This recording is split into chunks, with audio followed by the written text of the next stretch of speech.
Architecture has a tremendous effect on us. It's the art that's all around us.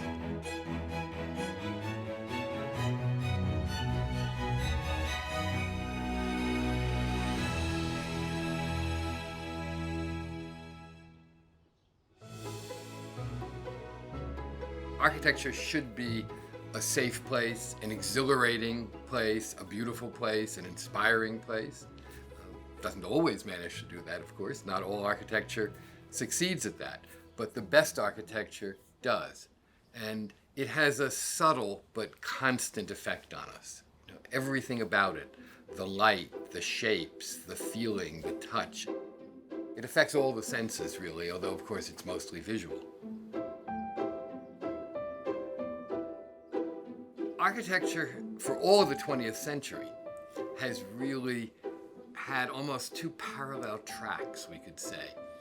There was traditional architecture, buildings that looked like older buildings, whether they were colonial farmhouses or Tudor houses or Gothic churches or something else, and then buildings that were trying to express the spirit of a different time. And that was modern architecture. In those days, in the 30s, modern architecture was an attempt, often through stone and other majestic materials, let's say, to reinterpret the spirit of the time and to evoke the grandeur, the beauty, the majesty of 19th century American architecture, but do it in a new way. Those two parallel tracks kind of began to merge in a really interesting way in the 30s. And some magnificent things came out of that time. Rockefeller Center in New York is one of the very greatest. And Kleinhans in Buffalo is another great building that emerged out of that period that tried to evoke the grandeur and the majesty of a more traditional building, but do it in a new way.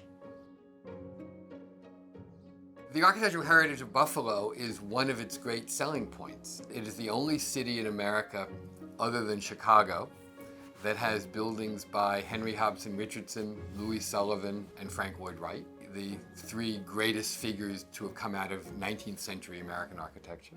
And it's a city that has, done a remarkable job in taking care of its great monuments and restoring them, particularly the Darwin Martin House by Frank Lloyd Wright. The only exception to that, I think, is the terrible loss of the Larkin Building, one of Frank Lloyd Wright's greatest buildings, that was inexplicably torn down in 1950. Buffalo's done an awful lot to repent for that sin and make it up with better architecture since. I think what Kleinhans said to people is that there is a new way to make a space in which you can experience music. Kleinhans has a grand lobby, it's a gathering place, it has multiple halls within it. It was built to be an important civic presence, not just to be an auditorium standing alone.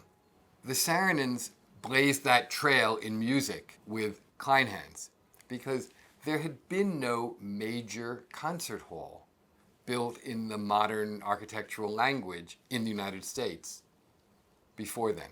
There were some smaller halls. There's a fantastic auditorium by Joseph Urban at the New School in Greenwich Village in New York. There's Radio City Music Hall.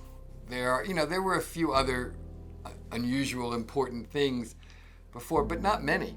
I believe I'm correct in saying that every major American orchestra played in, an older building like Carnegie Hall in New York, where the Philharmonic played, or Symphony Hall in Boston, or Orchestra Hall in Chicago. All wonderful places in their way, fantastic places. But nobody had tried to see if we could marry modern architecture to the idea of the Symphony Hall and do it in a way that made both the orchestra and the audience as happy as they were in a traditional hall. And that's what the Saarinens managed to do in Kleinhans.